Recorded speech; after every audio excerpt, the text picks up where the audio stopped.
تحریک انصاف نے 8 فروری کو دھاندلی کے خلاف ملک گیر احتجاج کا اعلان کر رکھا ہے اور اس احتجاج سے فقط 2 دن قبل پتن نے دھاندلی کی تحقیقات کے لیے انکوائری کمیشن کے قیام کا مطالبہ کر دیا ہے۔ پتن کی پچھلے سال کے عام انتخابات کی تہلکہ خیز رپورٹ کا عنوان ہی ووٹروں کے خلاف جنگ رکھا گیا ہے۔ پتن کی رپورٹ میں الیکشنز 2024 میں سنگین دھاندلی کا انکشاف کرتے ہوئے یہ کہا گیا ہے کہ دھاندلی کے بعد آئین کے ڈھانچے اور روح کو مس کر دیا گیا، عدلیہ کو محکوم بنایا گیا، میڈیا، آزاد صحافیوں اور سوشل میڈیا کارکنان کو دبانے، ہراساں کرنے اور سیاسی کارکنان کے اغوا جیسے اقدامات سے بظاہر یہی لگتا ہے کہ ملک میں آمریت زور پکڑ رہی ہے۔ پتن نے الیکشن کمیشن کے شائع انتخابی نتائج کا آڈٹ کرتے ہوئے انتہائی تشویشناک صورتحال کا احاطہ کیا ہے۔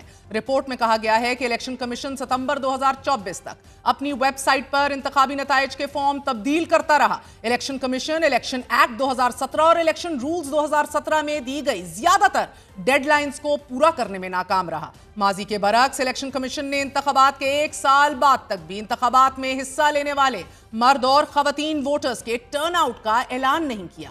ٹرن آؤٹ جاری نہ کرنا الیکشن کمیشن کی نااہلی ہے یا اس نے انتخابی دھاندلی چھپانے کی کوشش کی ہے یا پھر دونوں۔ پتن نے مزید انکشاف کیا ہے کہ لاہور کے متعدد قومی اسمبلی کے حلقوں کے سینکڑوں پولنگ سٹیشنز پر ٹرن آؤٹ 80% سے زیادہ تھا اور کچھ حلقوں میں تو یہ 100% سے بھی زیادہ تھا کہ جو کہ ناممکن ہے، لیکن انہی قومی اسمبلی سے متعلقہ قومی جو صوبائی حلقے ہیں ان کے اندر ٹرن آؤٹ اوسطاً 40% تھا۔ قومی اور صوبائی حلقوں کے ہزاروں مشترکہ پولنگ سٹیشنز پر یہ فرق 40% سے زیادہ پایا گیا۔ پتن رپورٹ کے مطابق ٹرن آؤٹ میں صنفی ووٹ کا فرق بھی نمایاں طور پر زیادہ ہے اور یہ ٹرن آؤٹ ووٹر لسٹ میں مرد اور خواتین کے فرق سے کہیں زیادہ ہے۔ لاہور ڈویژن کے قومی اسمبلی کے قریباً تمام نشستوں پر یہ زیادہ واضح ہے۔ پتن نے یہ انکشاف بھی کیا ہے کہ قومی اسمبلی کے 70 حلقوں کے 421 پولنگ سٹیشنز پر 0 یا 50 سے بھی کم ووٹ پڑے اور الیکشن کمیشن نے اس معاملے کی تحقیقات کی، نہ ہی قانونی اختیار اپنا استعمال کیا۔ الیکشن کمیشن نگران انتظامیہ اور موجودہ مخلوط حکومت نے موجودہ حکمران اتحاد کی جیت کو یقینی بنانے کے لیے جبکہ الیکشنز میں ہیرا پھیری، جبر اور دھاندلی کے 64 نئے ذرائع استعمال کیے۔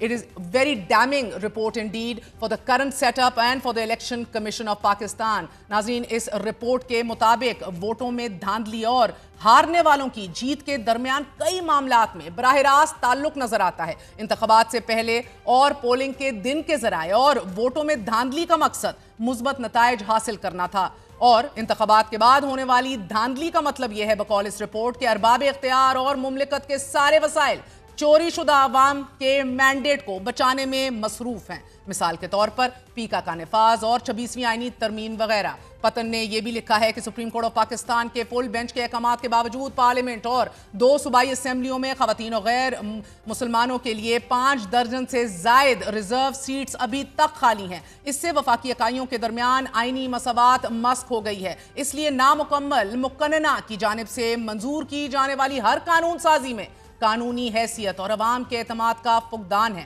پتن نے اس رپورٹ کا خلاصہ بھی دیا ہے اور یہ خلاصہ دیتے ہوئے صرف 4 الفاظ کا استعمال کیا گیا ہے: تاخیر، انکار، حراست اور تباہی۔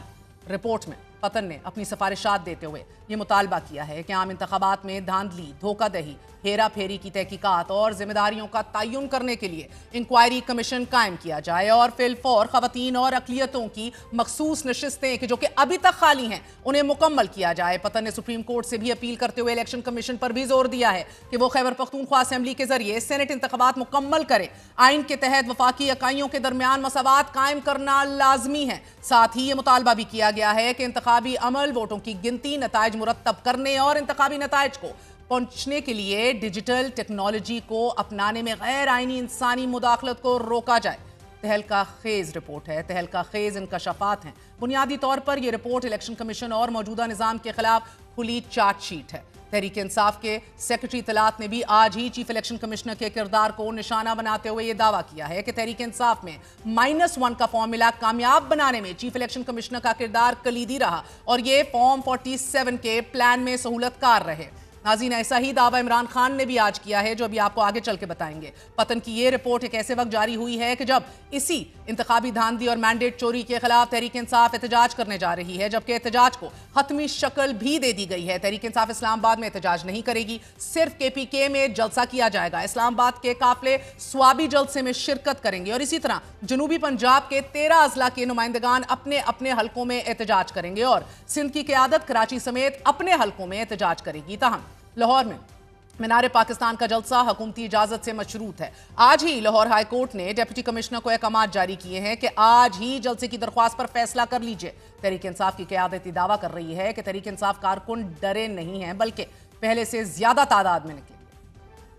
के पीछे जो इदारे हैं उनको पता चल जाएगा, इनकी जो ये गलतफहमी है इंशाअल्लाह ताला 8 फरवरी को ये दूर हो जाए। वो जिस तरह पहले 8 फरवरी को कौम इमरान खान साहब के साथ थी, अभी उसमें इजाफा हुआ है।